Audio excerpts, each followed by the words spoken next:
All right, folks, let's bring in now Real Talk Capital CEO Rob Luna. And Rob, I know from time to time you've played some of these short squeeze names. Have you seen some of these lately? Have you been in any of them? Sometimes I'm in them by accident.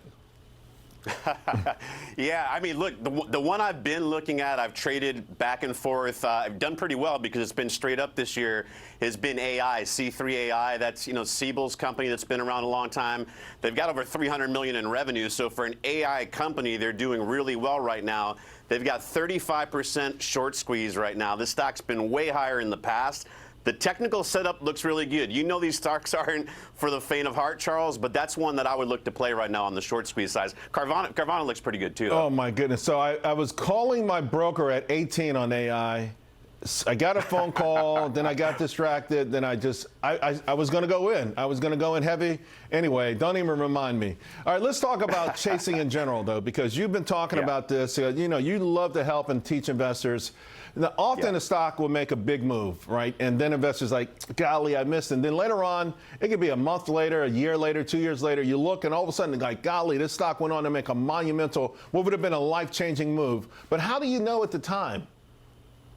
Yeah, I mean, that's really tough, Charles. And, Amazon, reported blowout numbers yesterday. This is a stock I've liked for basically 2 decades right now. And so when I was coming on today, like, I know people are looking at that stock and thinking, darn, did I miss Amazon? It's up 10%. Should I get in and buy? And I think that's a big mistake, Charles.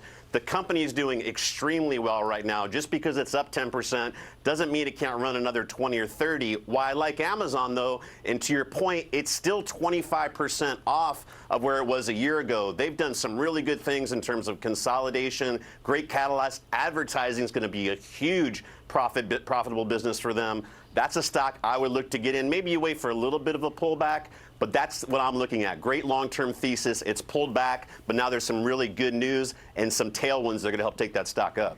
So in the last year, let's say year and a half, you went from swashbuckling Rob Luna to, you know what, I got suspenders, a belt, and I got training wheels on my motorcycle. I mean, you kind of made a shift there, my man. Where are you now with this market? Are you aggressive? You're holding back? What are you doing? Yeah, it's a great question. Look, I was really bullish last year, and I think that's, I'm not that brilliant, Charles, but it's basically you got to buy things when nobody wants them. Good long-term companies. Everybody hated technology last year. Look what's led this year. So now, obviously, after these big runs, it's much more difficult. Valuations aren't what they were before.